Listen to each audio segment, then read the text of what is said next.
এখন আমরা জেনে নিব কুরবানির একটি গুরুত্বপূর্ণ মাসআলা, সেটা হচ্ছে কুরবানির পশুর বয়স। কুরবানির পশু আপনি ক্রয় করলেন, যদি তার বয়স ঠিক না হয় তাহলে কিন্তু ওই পশু দিয়ে কুরবানি করা যাবে না, সম্পূর্ণরূপে হারাম হবে। তো প্রথমে আমরা জেনে নিব কুরবানির পশুর বয়স।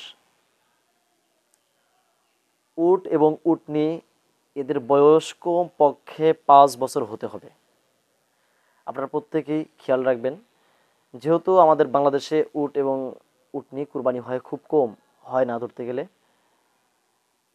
গরু এবং মহিষ কুরবানি হয় সবচেয়ে বেশি। এজন্য গরু এবং মহিষের এবং ছাগল ভেড়ার যে বয়সটা, সেটা খুব গুরুত্ব সহকারে সবাই জানার চেষ্টা করবেন। গরু এবং মহিষের বয়স হতে হবে কমপক্ষে 2 বছর। 2 বছর 100% পূর্ণতা হতেই হবে, না হলে গরু এবং মহিষ কুরবানি করা যাবে না। এরপরে ছাগল।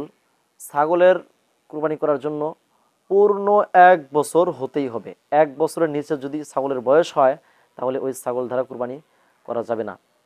তবে ভেড়ার বিষয়ে ভিন্ন কথা।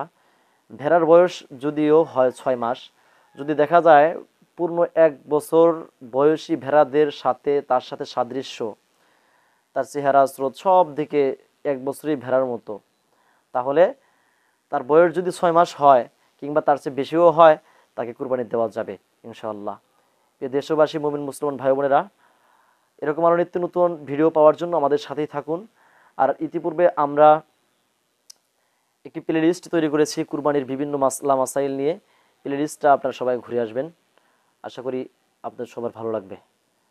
দেখা হবে পরবর্তী অন্য কোনো ভিডিওতে। আসসালামু আলাইকুম ওয়া রাহমাতুল্লাহি ওয়া বারাকাতুহু।